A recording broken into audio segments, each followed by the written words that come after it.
Hello students, कैसे हैं आप सभी। मैं लाली वर्मा आप सभी विद्यार्थियों का, हाँ जी, 8वीं कक्षा के होनहार प्यारे प्यारे बच्चों का बहुत बहुत स्वागत करती हूँ। साथ ही साथ ये आशा भी करती हूँ कि आप सभी होंगे स्वस्थ, खुश और प्रसन्न और वीडियो देखने ध्यानपूर्वक बैठ गए होंगे, क्योंकि मैग्नेट ब्रेन्स है सिर्फ और सिर्फ आपके लिए। जो कक्षा 7वीं से 12वीं तक की online school education 100% free provide करता है। बिल्कुल आपने सही सुना। हम किसी भी तरह से आपसे कभी भी नहीं कहेंगे कि भाई अब बहुत हो चुका, अब पेड सब्सक्रिप्शन आपको लेना होगा। आप हमेशा अपनी पढ़ाई को कंटिन्यू रख सकते हैं। अभी 8वीं में है ना, तो 7वीं से लेकर 12वीं तक की ऑनलाइन स्कूल एजुकेशन, वो भी सभी विषय की, यहां पर प्रोवाइड की जाती है एकदम फ्री। तो आप हमारे साथ बने रहो और अपने फ्रेंड्स को लिंक शेयर करो, अधिक से अधिक शेयर करो, लाइक करो, सब्सक्राइब करो, ताकि सबको पता चले कि मैग्नेट ब्रेन्स पर 100% फ्री ऑनलाइन बेस्ट एजुकेशन प्राप्त की जा सकती है। तो प्यारे बच्चों, आज मैं आपके लिए लेकर आई हूं आपकी पाठ्य पुस्तक किसलय का पाठ 16 खेमा, और हम करेंगे इसके अंतर्गत कंप्लीट चैप्टर रिवीजन, जिसमें हम देखेंगे कि खेमा कौन था, खेमा के साथ क्या हुआ, क्या अकेला इकलौता खेमा ही ऐसा है जिसके साथ इस तरह का व्यवहार किया जाता है, या और भी कई खेमा है। तो इसमें लेखक ने बाल मजदूरी की नृशंसता की ओर हमारा ध्यान आकर्षित किया है कि किस तरह से संविधान के कई वर्षों के बाद भी संविधान का निर्माण हुआ, ठीक है, उसके 75, 76, 77 वर्षों के बाद भी आज भी बाल मजदूरी थमी नहीं है, रुकी नहीं है। आज भी कई जगह, कई स्थान ऐसे हैं जहां पर 14 वर्ष से कम आयु के बच्चे, छोटे छोटे बच्चे दूसरों की मजदूरी करते नजर आते हैं। और ना केवल काम करते नजर आते हैं, बल्कि डांट खाते हैं, कभी कभी तो मार भी खाते हैं। उनका अपना जीवन जैसे उनका अपना ही नहीं रहा। ये सब हालात, ऐसी स्थितियों और इनके चलते क्यों ऐसा किया जाता है, आखिर क्यों वे मजदूरी करने पर विवश हो जाते हैं? क्या उनके माता पिता को उनकी कोई परवाह नहीं? हाँ, कारण यही है कि माता पिता जब अपने बच्चों को पालने में सक्षम नहीं होते तो वे अपने छोटे छोटे बच्चों को बेच देते हैं।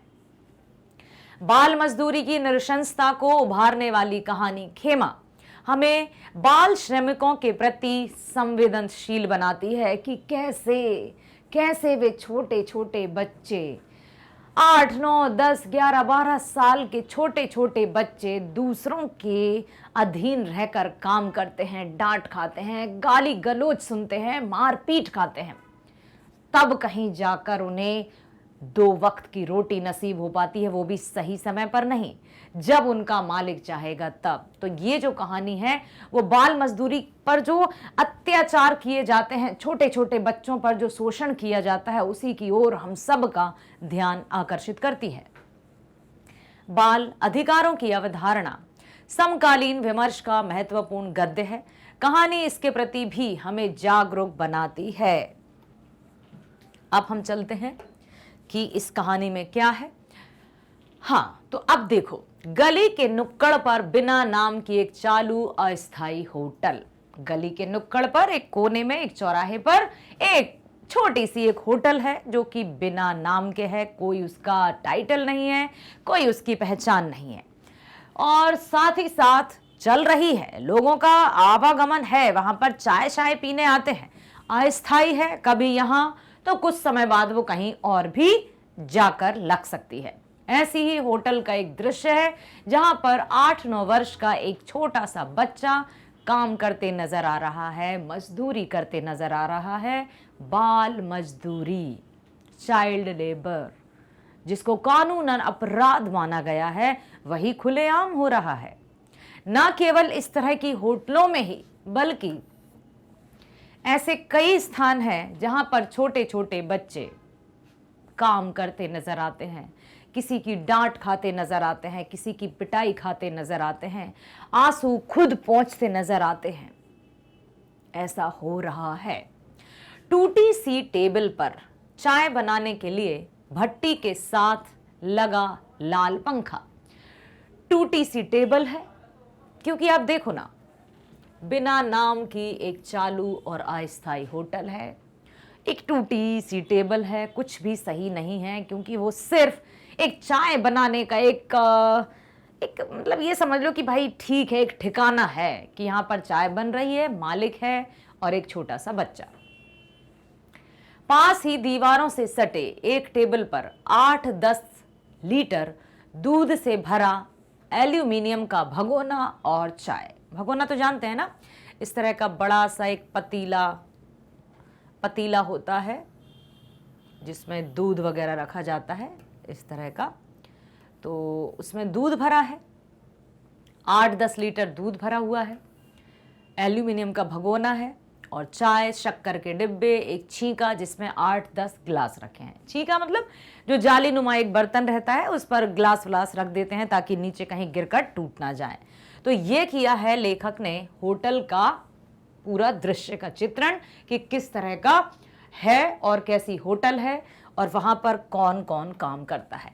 इस मुक्ताकाशी होटल का मालिक कसारा अपने काम को हल्का करने के लिए पास के किसी गांव से एक बालक को ले आया।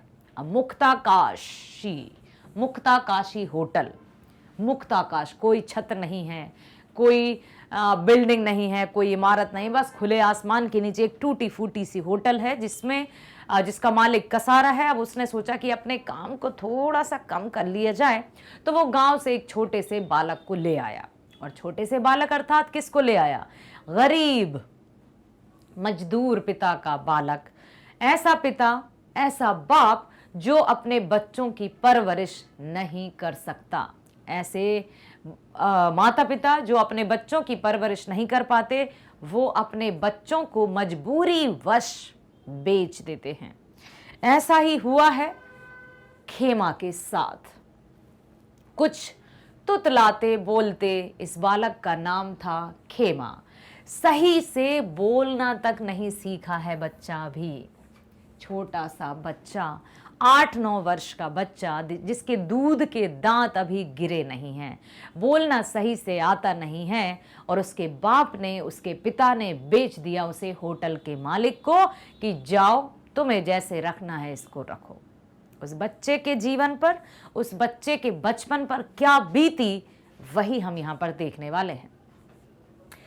तुतलाते इस बालक का नाम खेमा। यह लगभग 8-9 वर्ष का ही दिखलाई पड़ता है। बहुत छोटा सा बच्चा, इतना सा बच्चा जो जरा सी डांट डपट से अपनी माँ से लिपट जाते हैं, ऐसे बच्चे जो जरा सी डांट डपट में सहम जाते हैं, वो बच्चा किसी दूसरे के यहाँ काम करने जा रहा है, मजदूरी कर रहा है। कितनी मजबूरी रही होगी। उसका रंग गेहुआ था, कद लगभग 3.5 फुट, खाकी निक्कर के साथ पैबंद लगी कमीज पहने हुए था। दूध के दांत अभी पूरे गिरे नहीं और चढ़ने लगा खेमा रोजगार की पहली पायदान या पहली सीढ़ी। इतनी सी उम्र में उसके कंधे पर ऐसी जिम्मेदारी, ऐसा काम, भला क्या होगा उसका। सुबह की ग्राहकी के समय कसारा चाय बनाता और खेमा गिलासों को ग्राहकों को देता। कसारा जो कि होटल का मालिक था, वो चाय बनाता है और खेमा उस चाय को गिलासों में ले जाकर ग्राहकों को देता है। यही उसकी दिनचर्या है, ग्राहकों को चाय देना, चाय के बाद उन गिलासों को धोना और उनको छींके पर रख देना। फिर अपनी नन्ही सी उंगलियों के बीच 4-5 गिलासों को उठाकर टंकी पर धोने ले जाता। खेमा गिलासों में पानी डालकर उलट देता और धुले गिलासों को टेबल पर रखे छींके में पंजों के बल खड़ा होकर जमा देता। छोटा सा बच्चा, उम्र भी 8-9 वर्ष, ऊंचाई भी 3-3.5 फुट, बेचारा ये काम करता, मजदूरी करता, चाय के गिलास धोता, फिर मुश्किल से एड़ी के बल, पंजों के बल खड़े होकर उन गिलासों को छींके पर जमा देता। यह क्रम उसकी नियति बन गया था। यही काम जैसे उसका भाग्य बन गया था। यही उसको ऐसा लगता था कि बस यही मेरे जीवन का उद्देश्य है, यही मेरा काम है। ये वो बिल्कुल नियम पूर्वक करने लगा था। अब उसका मालिक जो है, क्या नाम है मालिक का? कसारा। ए रे खेमा, ये डायरी ले जा और लिखवा ला 3 साइकिल वाले के, 2 मास्टर साहब के, 5 सेठ जी के। क्या लिखवा कर लाना है? चाय के गिलासों की संख्या, कि कितनी चाय चाहिए मास्टर जी को, कितनी चाय चाहिए साइकिल वाले को, ये सब, और कितनी चाय चाहिए सेठ जी को। कसारा ने खेमा को आदेशात्मक स्वर में कहा, ऑर्डर देते हुए कहा, आदेश देते हुए कहा, ए रे खेमा, ले ये डायरी ले जा और लिखवा ला वहां से, सेठ जी से, साइकिल वाले से और मास्टर साहब से। तो बेचारा आता है मालिक के पास। हाँ काका, अभी लेकर जाता हूं। वो डांट भी सुनता है, डपट भी सुनता है, भाग दौड़ कर सारे काम भी करता है, और उसको कोई ऐसा नहीं है कि बहुत अच्छे से वो पहन ओढ़ रहा हो, पाँव में चप्पल तक नहीं है, धूप है, जमीन तबे की तरह तप रही है, उसके पाँव में चप्पल भी नहीं है, फिर भी उसको वहां से यहां जाना है और अपना काम करना है। हाँ काका, अभी लेकर जाता हूं। चाय के साथ खेमा डायरी लेकर चल पड़ा। 8-10 मिनट बाद घूमता घामता खेमा डायरी लेकर आया। वह संभवतः समझने लगा था कि दुकान पर जाते ही फिर से पिलना है। फिर से पिलना है मतलब फिर से पूरा काम धाम में लगना है, बहुत उसमें काम में पूरी तरह से लगना है। इतनी देर कहाँ रहे रे खेमा? कसारा ने खेमा को झिड़कते हुए कहा। इतनी देर कैसे लगा दी? डायरी देने और चाय देने में इतना समय लगता है। अब खेमा क्या कहेगा? वो मास्टर साहब दुकान पर नहीं थे, ऐसे बात को बनाते हुए कहा उसने।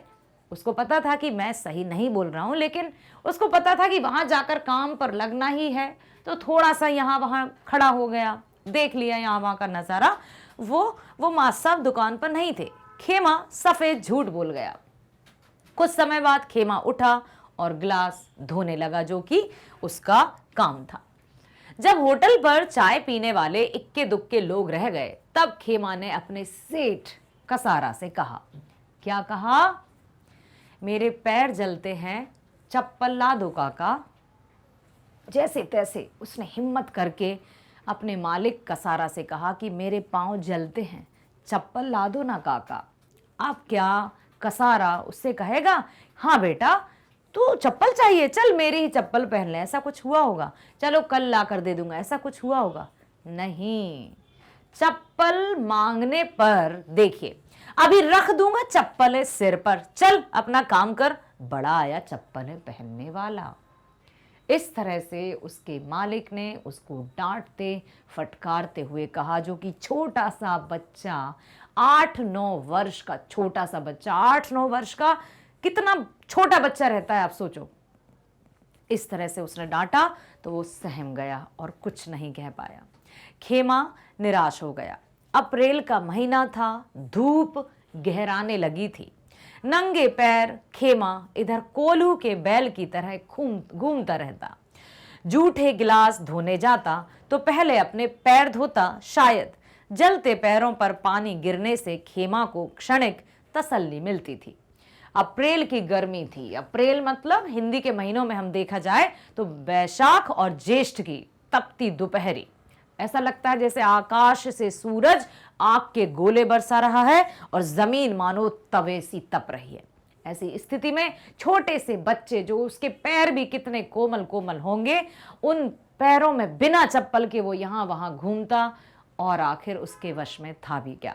उसके पिता तो उसको बेच चुके थे और मालिक जो था कसारा, वो उसके साथ सिर्फ नौकरों की तरह, या क्या कहें कि वो तो बस उसको ये समझता था कि मैंने खरीद लिया है, और वास्तव में उसके पिता को उसने पैसे दिए थे।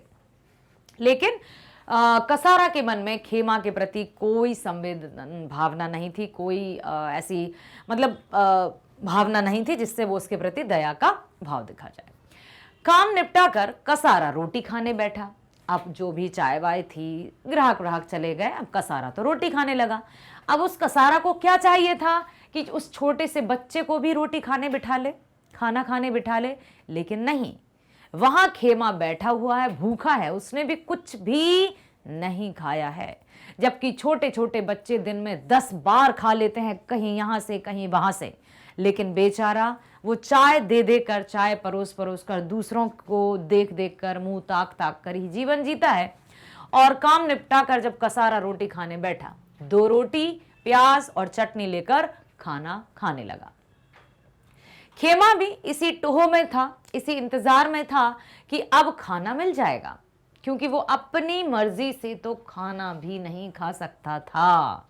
जब मालिक उसे देता था तभी बेचारा खा सकता था। इस बीच 8-10 लोग बेंचों पर आ बैठे। कसारा हाथ धोकर चाय बनाने लगा। खेमा का उतरा चेहरा देखा नहीं जाता था। अब लेखक खेमा को बहुत ध्यानपूर्वक देख रहे हैं। खेमा को कसारा के यहाँ काम करते हुए लगभग 1.5-2 महीने होने वाले हैं।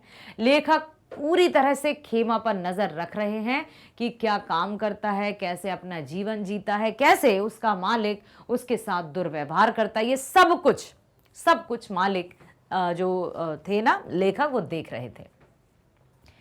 अब चाय बना ली उसने, तो अपने रोटी वोटी खा ली है, खाना वाना खा लिया है। चाय बनाने के बाद खेमा उन सबको चाय देता है, पानी पिलाता और ग्राहकों के आदेश पर बीड़ी सिगरेट भी लेने जाता था, वो भी नंगे पांव, तपती दोपहरी में। रोजाना चाय पीने वाले ग्राहक खेमा को भद्दी भद्दी गालियां देकर पुकारते और खेमा डरा सा, सहमा सा, मुस्कुराता हुआ अपने काम में लगा रहता। वो इसको प्राप्य समझ चुका था, वो अपना भाग्य समझ चुका था और उसको ये पता था कि बस ये ही छोटा सा जो जगह है या स्थान है या जो ये छोटी सी होटल है, वही मेरी पूरी दुनिया है। कौन क्या कह रहा है, किस तरह से उसके साथ दुर्व्यवहार कर रहा है, उसे कुछ समझ में नहीं आ रहा। बस मुस्कुराते हुए वो अपना सारा काम करता रहता। हाँ, कनखियों से अपने नियमित ग्राहकों पर 1-2 बार नजर जरूर डाल लेता था, क्योंकि उनसे जान पहचान हो गई थी। जो बार बार आते हैं ग्राहक, उनसे पहचान हो ही जाती है। तो ऐसे वहां पर और भी कई ग्राहक थे जो नियमित रूप से आते थे, तो चुपचाप से उनकी तरफ तिरछी कनखियों, मतलब बेटा आपको यह शब्द पूछा जा सकता है कि कनखियां या कनखियों से देखने का अर्थ क्या? तिरछी नजर से देखना। जैसे हम किसी को देख तो रहे हैं, लेकिन हम ये नहीं बताना चाहते कि हम उसको देख रहे हैं। तिरछी नजर से चुपचाप देखना और मुस्कुराना, ठीक है। तो ये वो अपने पुराने या जो भी पहचान वाले ग्राहक थे उनको देखता और उसे तसल्ली होती कि चलो ये हमारे जान पहचान वाले हैं।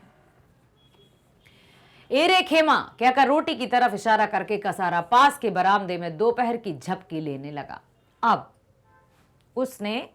कसारा ने खेमे को आवाज दी कि ले ये रोटी खा ले, और स्वयं दोपहर की नींद लेने चला गया।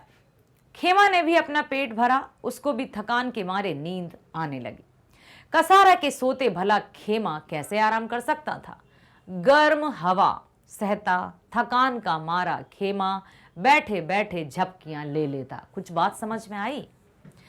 कसारा के सोते भला खेमा कैसे आराम कर सकता था। कहने का तात्पर्य है कि उसको अपने मालिक से ये सख्त आदेश था कि जब मैं सो जाऊं तो तुझे निगरानी रखनी है कि कोई ग्राहक तो नहीं आ गया है। यदि 1, 2, 3 ग्राहक यदि इकट्ठे हो जाएं तो मुझसे कह ताकि चाय बनाए, कोई ग्राहक लौट कर नहीं जाना चाहिए। तो जब कसारा सोता था वो चाहते हुए भी सो नहीं सकता था, जबकि उतना सा बच्चा थकता तो वो भी है।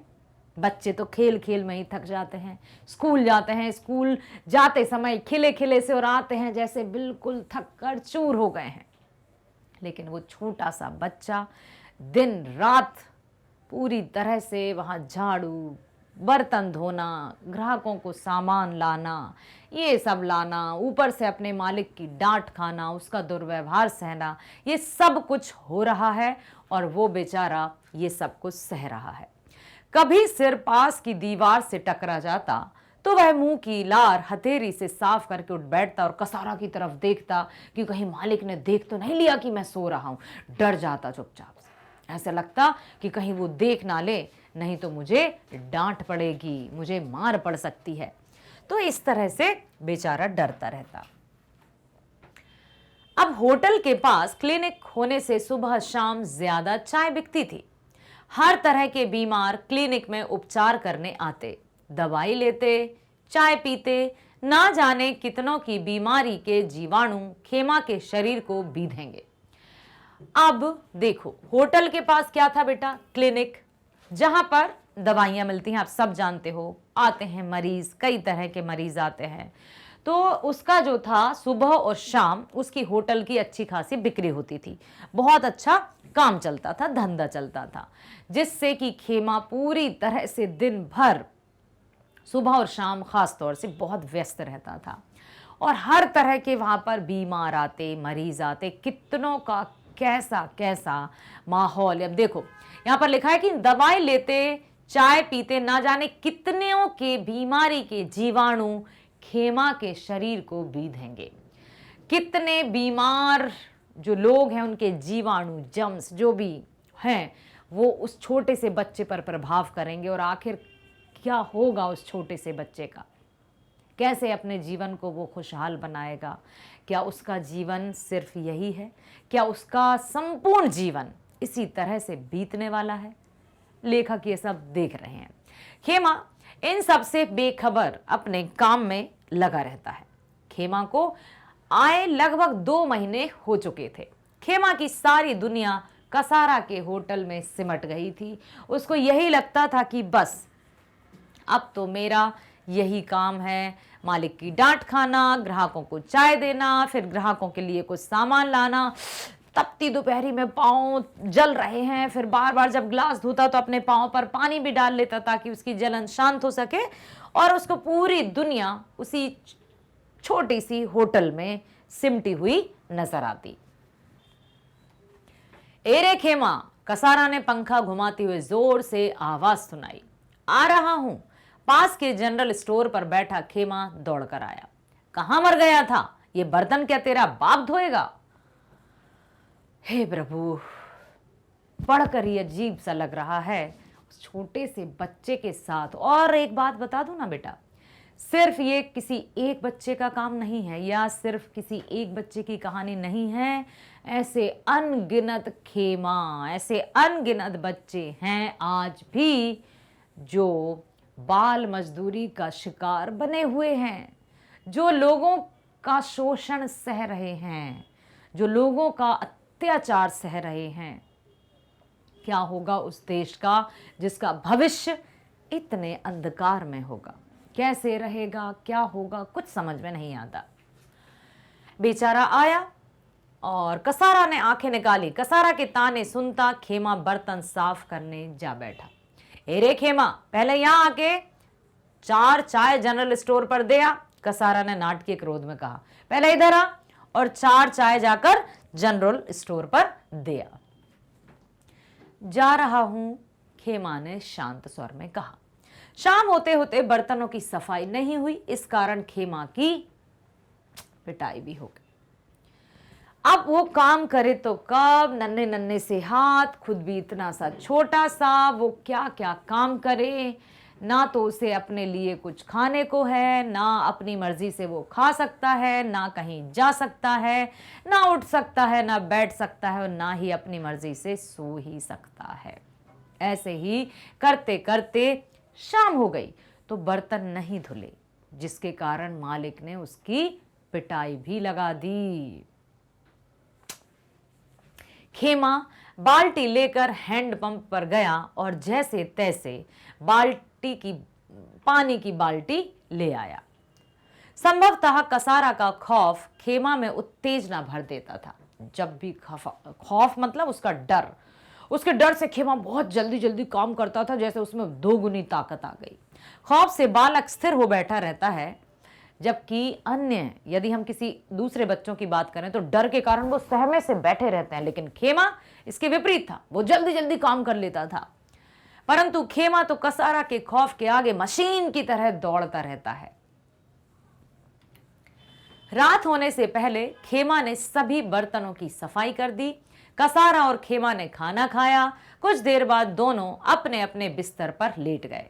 कसारा जाग रहा था, परंतु खेमा को सोते ही नींद आ गई। आएगी क्यों नहीं, दिन भर का थका मांदा छोटा सा बच्चा, उसे तो ये भी नहीं पता कि भविष्य क्या होगा, आगे क्या होगा। बस चलता जा रहा है, काम करता जा रहा है, मालिक की डांट खाता जा रहा है, कभी कभी पिटाई भी खा रहा है। आखिर वो क्या करे। अगले दिन सुबह से खेमा फिर अपने काम में लग गया। उसके लिए कुछ भी नया नहीं रहा। 2 दिन से मैं खेमा का जीवन चक्र देख रहा था। अब देखिए, यहां पर हो जाती है लेखक की एंट्री, जो कि हमें सुखद अनुभव देती है, एक चैन की सांस लेने को कहती है। अब लेखक ने क्या देखा कि 2 दिन से मैं खेमा का जीवन चक्र देख रहा था। इस तरह शोषण, छोटे से बच्चे का इस तरह शोषण, ये कहाँ की इंसानियत है। ना जाने कितने खेमा जैसे इस देश में हैं जो बचपन में ही कच्ची टहनी से स्थूल जड़ बन जाते हैं, ना जाने क्यों। लेखक ने खेमा को देखा, 2 दिनों से खेमा को देख रहा था और ये सोच रहा था कि इतने से बच्चे पर ऐसा शोषण, ऐसे कितने ही बच्चे होंगे जिन पर इस तरह का अत्याचार हो रहा होगा। क्या स्थिति है हमारे देश की।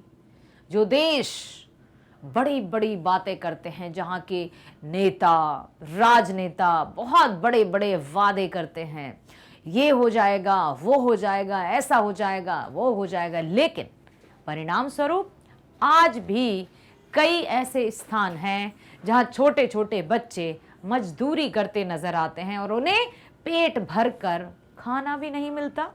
खाने की जगह मिलती है उन्हें डांट, फटकार और पिटाई। कैसे होगा इस देश का भविष्य उज्जवल? क्या करना होगा? तो लेखक भी यही सोच रहे हैं कि नन्ही सी टहनी, एक छोटे से वृक्ष की, एक छोटे से पौधे की नन्ही सी टहनी जो हाथ लगाते ही टूट सकती है, ऐसे में उसको ठंड, धूप, ताप, आंधी, तूफान सब कुछ सहना पड़ रहा है। क्या करेगा वो? कैसे जिएगा?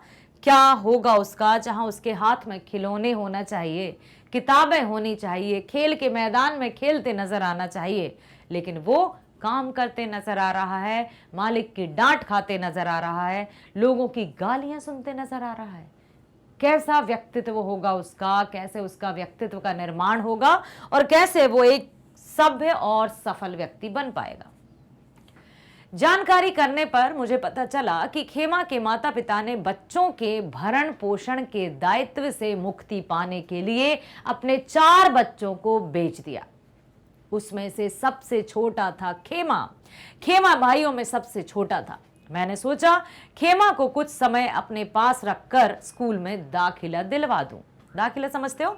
एडमिशन जिसको कहते हैं, प्रवेश जिसको कहते हैं। तो खेमा के प्रति लेखक के मन में दया की भावना जागी और इसी भावना के चलते उन्होंने सोचा क्यों ना मैं खेमा को गोद ले लूं और इसको मैं पढ़ने लिखने भेजूं, स्कूल भेजूं। तो उन्होंने, अब देखिए क्या होता है, लेखक ने कहां कहां से जानकारी एकत्रित करके और लेखक पहुंच जाते हैं खेमा के गांव। देखिए, कसारा चाय पत्ती शक्कर लेने बाजार गया। मुझसे रहा नहीं गया और मैंने खेमा को आवाज लगाई। जब लेखक ने देखा कि उसका मालिक चाय पत्ती या शक्कर पत्ती जो भी लेने बाजार गया है, इतने में लेखक खेमा के पास आते हैं और उसको आवाज लगाई, खेमा खेमा। खेमा टेबल पर गीला कपड़ा घुमाना छोड़कर मेरे पास आकर खड़ा हो गया। उसने सोचा ये कौन है भला? क्यों खेमा, तुझे तेरे सेठ जी कितने रुपए देते हैं? मैंने उत्सुकता से पूछा। ये जानना चाहा लेखक ने कहा ये कि तुझे तेरे मालिक कितने पैसे देते हैं। वो क्या कहे बेचारा, उसको कुछ नहीं पता। उसको ये भी नहीं पता कि उसका काम का क्या दाम है, वो किस तरह से काम कर रहा है। तो उसने क्या कहा, मैं नहीं जानता, बापू जानते हैं। खेमा ने हथेलियां घुमाते हुए स्पष्ट स्वर में कहा कि मैं नहीं जानता, बापू ही जानते हैं। अब लेखक और अधिक आश्चर्यचकित और अधिक दुखी हो गए कि जो खुद काम कर रहा है उसको अपने ही कीमत नहीं पता। क्या होगा उसका? तुम स्कूल नहीं जाते हो खेमा? मेरे प्रश्न ने खेमा को चौंका दिया। वो क्या उत्तर देगा? क्या उत्तर है उसके पास?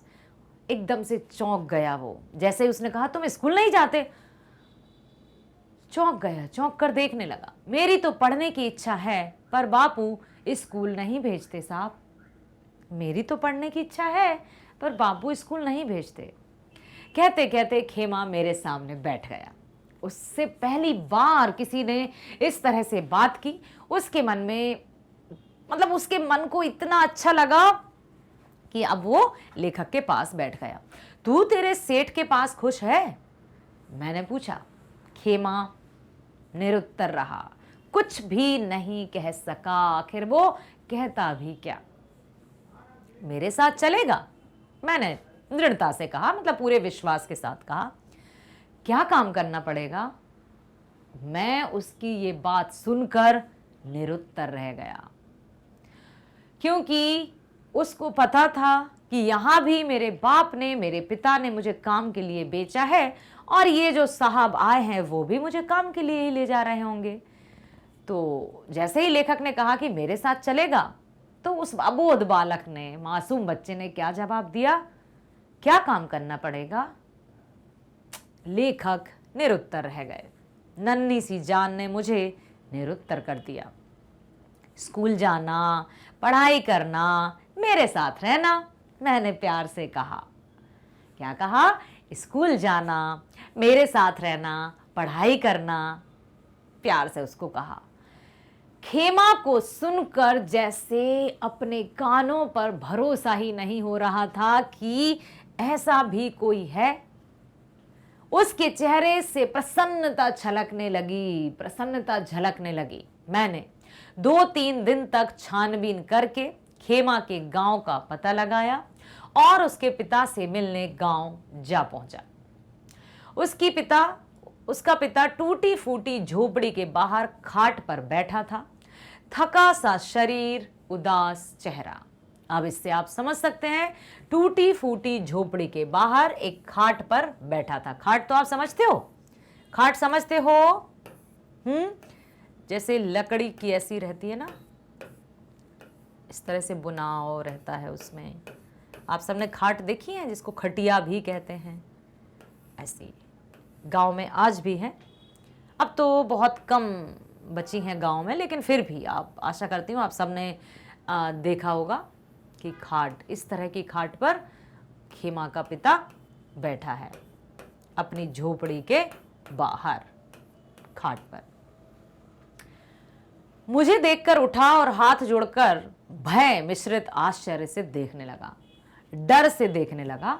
भय मिश्रित, आश्रित मतलब आश्चर्य, मतलब आश्चर्यचकित भी था और डर भी था कि ये कौन है, ये साहब क्यों आए हैं मेरे घर, गरीब है।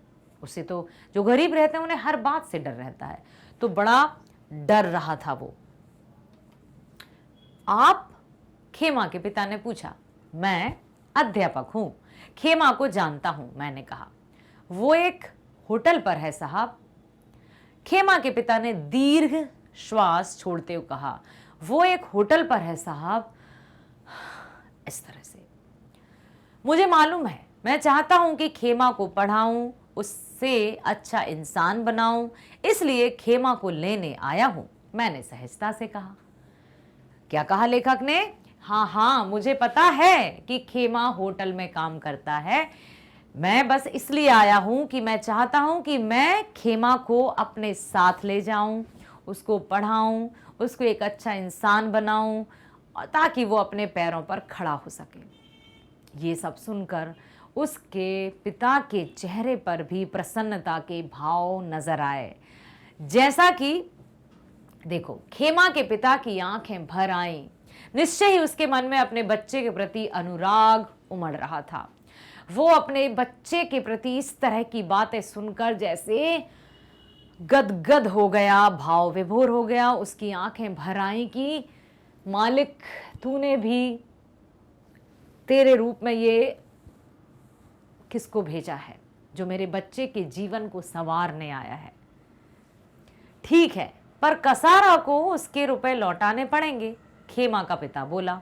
मैं व्यवस्था कर दूंगा, मैंने सहजता से कहा। उसके चेहरे पर संतोष की लकीरें उभर आईं। हाँ, उसने चैन की सांस ली। उसे बहुत खुशी हुई। बेटा, मजबूरी क्या क्या नहीं करा देती। मजबूरी के चलते ही वो बूढ़ा, गरीब पिता था जिसने अपनी संतान को बेच दिया था, लेकिन जब उसके सामने अध्यापक जी आए और उन्होंने खेमा के प्रति अपनी भावनाएं व्यक्त की तो उसका चेहरा खिल उठा, ईश्वर को धन्यवाद दिया। वह मेरे साथ चल पड़ा। खेमा ग्राहकों को चाय के गिलास दे रहा था। खेमा के पिता ने कसारा से बात की और लगभग आधा घंटे बाद खेमा मेरे पास था। खेमा मेरे साथ चलने लगा। उसकी चाल ही बदल गई।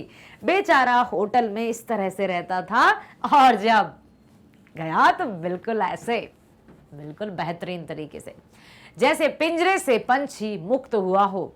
घर आकर मैंने स्नान किया, फिर खेमा को स्नान करने के लिए कहा। दोनों ने खाना खाया। खाना खाते समय मैं सोच रहा था कि यदि खेमा पढ़ लिख कर कुछ बन जाएगा तो मुझे हार्दिक प्रसन्नता होगी, परंतु खेमा जैसे अनेक बालक हैं उनका क्या होगा। खैर कोई बात नहीं, हम जितना कर सकते हैं उतना तो कर ही सकते हैं ना। हम यही सोचकर यदि हाथ पर हाथ रखकर बैठ जाएं कि हम भला कैसे किसी का जीवन संवार सकते हैं, ऐसे तो कई लोग होंगे, कई बच्चे होंगे, लेकिन कईयों के स्थान पर एक का जीवन ही संवारना बहुत बड़ी बात है।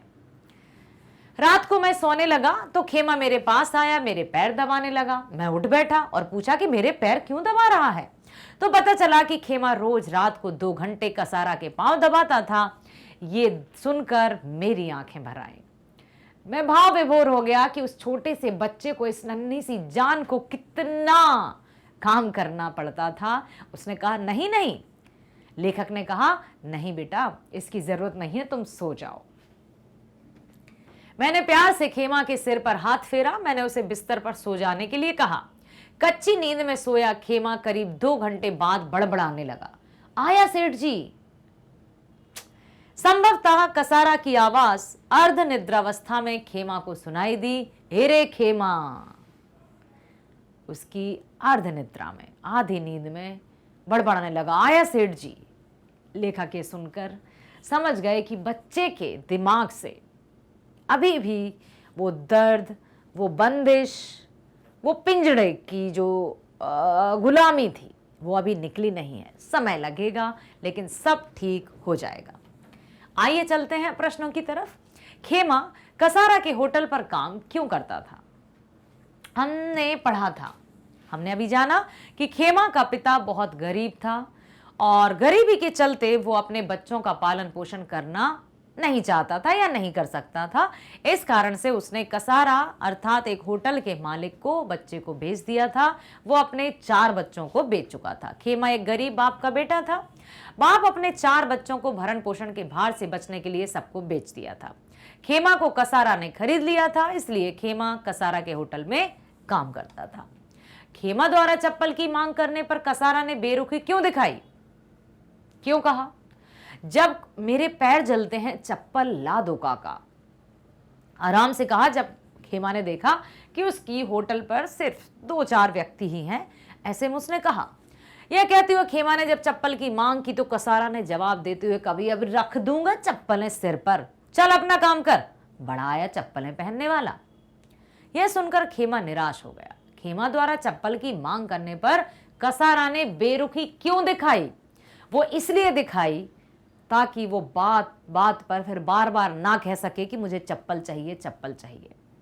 एक बार ही डांट दो, बच्चा चुप। बेचारा चुप हो गया। किन परिस्थितियों में खेमा के पिता ने उसे बेच दिया था? खेमा के पिता गरीब थे, अपने बच्चों को भरण पोषण करने में सक्षम नहीं थे, अतः अन्य भाइयों की तरह ही खेमा को भी बेचकर अपने दायित्व से वो मुक्त हो गया था। गरीबी के चलते जब लेखक ने खेमा के पिता से कहा कि वे खेमा को अपने साथ ले जाकर पढ़ाना चाहते हैं, तब उसकी आंखें क्यों भर आईं? अपने विचार दीजिए। कोई भी माता पिता चाहकर या जानबूझकर अपने बच्चों को अपनों से अलग नहीं करते हैं, और ऐसी परिस्थिति तो बिल्कुल भी कभी भी नहीं आ सकती जबकि माता पिता सक्षम हो। हर एक माता पिता यही चाहते हैं कि उनके बच्चों को सारी सुख सुविधाएं मिलें, उन्हें सारा चैन और आराम मिले जो शायद वो स्वयं नहीं भोग पाए हैं। उन्होंने स्वयं कितना ही कष्ट झेला हो, परंतु वो अपनी संतान को सुखी जीवन देना चाहते हैं। यही माता पिता रहते हैं सब तरह के। लेकिन अब खेमा के पिता ने खेमा को क्यों बेचा? इसके पीछे थी दरिद्रता, गरीबी, भूखमरी, बेबसीपन, लाचार। खेमा का पिता बहुत गरीब था, अपना ही भरण पोषण नहीं कर सकता था, इसलिए उसने अपने चारों बेटों को बेच दिया। खेमा उसमें सबसे छोटा था, 8-9 वर्ष का था। अब कैसे उसका भरण पोषण किया जाए, तो उसने एक होटल के मालिक, जो कि कसारा नाम था, उसको बेच दिया। जब लेखक ने खेमा के पिता से कहा कि वे खेमा को अपने साथ ले जाकर पढ़ाना चाहते हैं, तब उसकी आंखें भर आईं। क्यों? क्योंकि उसके मन में अपने संतान के प्रति प्रेम था, वात्सल्य था, जो कि होता ही है। हर एक माता पिता के मन में अपने बच्चों के प्रति अपार स्नेह होता ही है, वात्सल्य की भावना होती ही है। कोई नहीं चाहता कि अपने बच्चों को खुद से अलग किया जाए। माता पिता की जिगर के टुकड़े होते हैं बच्चे। ऐसा ही था खेमा का पिता भी। हर एक पिता का अरमान होता है कि वह पढ़ लिख कर उसका बच्चा कुछ बनेगा, बड़ा आदमी बनेगा, अपने पैरों पर खड़ा हो जाएगा। लेकिन वह तो अपने अरमानों का गला घोट चुका था। क्या करे, गरीबी ने उसके सारे अरमानों को कुचल कर रख दिया था, सारे सपनों को तोड़ दिया था। वह खेमा को चंद रुपए में बेच चुका था। इसी कारण से खेमा की पिता की आंखों में पानी भर आया जब लेखक ने उनसे कहा कि मैं खेमा को अपने साथ ले जाना चाहता हूँ, पढ़ाना चाहता हूँ, लिखाना चाहता हूँ, काबिल इंसान बनाना चाहता हूँ। तो पिता की आंखों में आंसू आ गए, वह गदगद हो गया। वो खुशी के आंसू थे, अपनी संतान के प्रति प्रेम उसमें उमड़ आया। जल्दी से वो उठा और जाता है कसारा के पास। कसारा से कुछ करीब आधे घंटे बात हुई और खेमा को लेखक को सौंप देता है, खुशी खुशी। अब उसको सुकून था, उसने चैन की सांस ली कि अब कम से कम मेरा एक बच्चा तो पढ़ लिख कर अपने पैरों पर खड़ा होगा। खेमा कहानी पढ़कर आपके दिमाग में कौन कौन से प्रश्न उठ रहे हैं, बताइए। क्या आपके मस्तिष्क में किसी तरह के प्रश्न उभर रहे हैं? यहां मत देखिए, अभी आप अपने तरीके से बताइए कि आप ये भी बताइए कि और आपने कहां कहां इस तरह के छोटे छोटे बच्चों को काम करते हुए देखा है और किस तरह से काम करते देखा है। क्या आपके बगल में, अगल बगल में कोई ऐसी होटल या कोई ऐसा कुछ भी घरों का निर्माण या जो कंस्ट्रक्शन चल रहा होता है, क्या ऐसा कुछ हो रहा है? आप मुझे ये भी बताइए कि आप स्वयं कहाँ के हैं, आपका जो घर है या आपका जो घर से विद्यालय की दूरी कितनी है, आप अपने स्कूल किस तरह से जाते हैं। मैं जानना चाहती हूँ बेटा आपके बारे में। मैं चाहती हूँ कि आप पूरी तरह से मैग्नेट ब्रेन से जुड़े रहें, शिक्षा से जुड़े रहें। शिक्षा ही सिर्फ और सिर्फ, शिक्षा ही एकमात्र ऐसा साधन है, एक ऐसा माध्यम है जो व्यक्ति को अपने पैरों पर खड़ा कर सकता है। यदि हम शिक्षा से जी चुराएंगे तो हम कभी भी सफलता प्राप्त नहीं कर पाएंगे। आज का समय, वर्तमान जो हमारा है, उसको बहुत अच्छे से पूरी तरह से शिक्षा के लिए समर्पित कर दो ताकि भविष्य आपके हाथ में हो। खुशी खुशी आप अपने जीवन को व्यतीत कर सकें, अपने पैरों पर खड़े हो सकें, समाज में सम्मान प्राप्त कर सकें। तो बेटा, कभी भी पढ़ाई से जी नहीं चुराना। इसलिए मैग्नेट ब्रेन्स ने आप सभी को 100% फ्री ऑनलाइन एजुकेशन देने का निश्चय किया है, और जो कि हर एक विषय के कक्षा 7वीं से 12वीं तक, किसी भी तरह आप कहीं भी रह रहे हो, आप बस मैग्नेट ब्रेन्स हिंदी मीडियम डालिए और आपको हर एक विषय की जो शिक्षा है वो हिंदी मीडियम में, माध्यम हिंदी ही है, क्योंकि अंग्रेजी नहीं पढ़ने वाले बच्चों को अंग्रेजी बहुत भयंकर सी लगती है। तो ये जो आपका चैनल है मैग्नेट ब्रेन्स हिंदी मीडियम, इसमें हिंदी में ही पढ़ाए जाते हैं सभी विषय।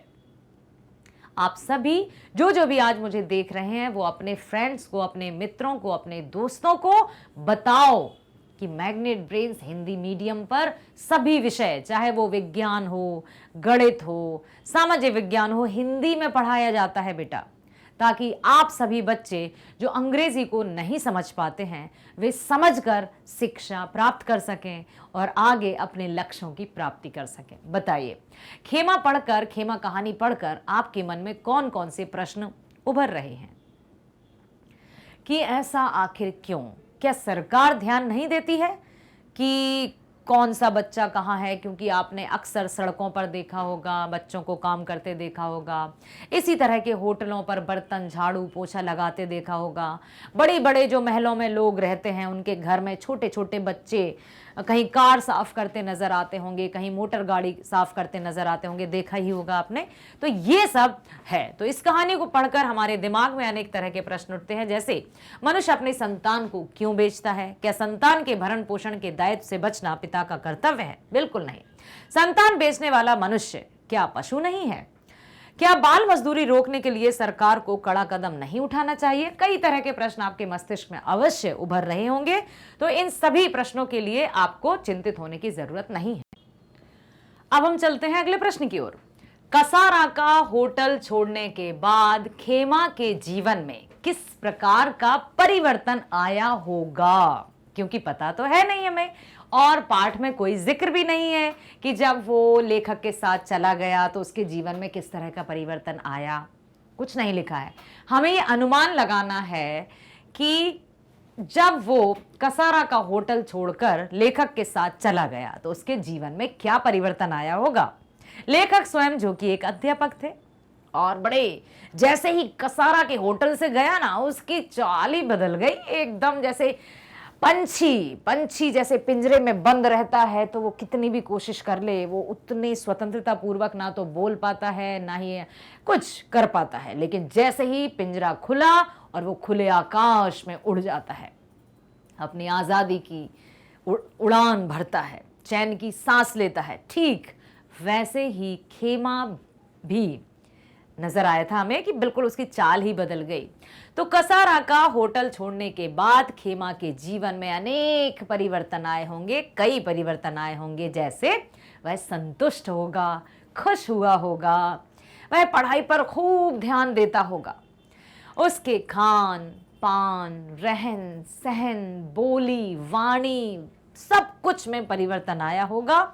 उसके हौसले भी बढ़ गए होंगे, क्योंकि जो समय या जो वस्तु हमें बहुत मुश्किलों के बाद प्राप्त होती है ना, उसका हम मूल्य बहुत अधिक समझते हैं, और जो हमें आसानी से मिल जाता है उसके हम मूल्य नहीं समझते हैं। जैसे यदि हम बात करें कि धनी और संपन्न लोगों की जो संतानें हैं वो अक्सर पैसे की कीमत को नहीं समझते हैं, कहाँ पैसा कितना खर्च करना चाहिए नहीं समझते हैं, लेकिन जो स्वयं कमाता है वो एक एक पैसे का हिसाब रखता है। भले ही उसने बहुत बड़ी इमारत खड़ी कर ली या बहुत धन संपत्ति एकत्रित कर ली, लेकिन उसको पता है कि किस तरह से पैसे को कमाया जाता है, वो पैसे की कीमत जानता है बस। तो उसको भी पता है कि किस तरह से उसने कसारा के होटल में पिटाई भी खाई है, डांट भी खाई है, और किस तरह से लोगों की गाली गलौजों का शिकार भी हुआ है। अब जबकि वो लेखक के साथ आया तो उसमें आत्मविश्वास भी जगा होगा, उसमें कई ऐसे अनेक मूल्यों का विकास हुआ होगा, और अवश्य वो पढ़ लिख कर एक अच्छा, सफल और कैसा सभ्य व्यक्ति अवश्य बना होगा। ठीक है, हम ये अनुमान लगा सकते हैं। बाल मजदूरी समाप्त करने के लिए सुझाव दीजिए कि बाल मजदूरी को कैसे समाप्त किया जा सकता है।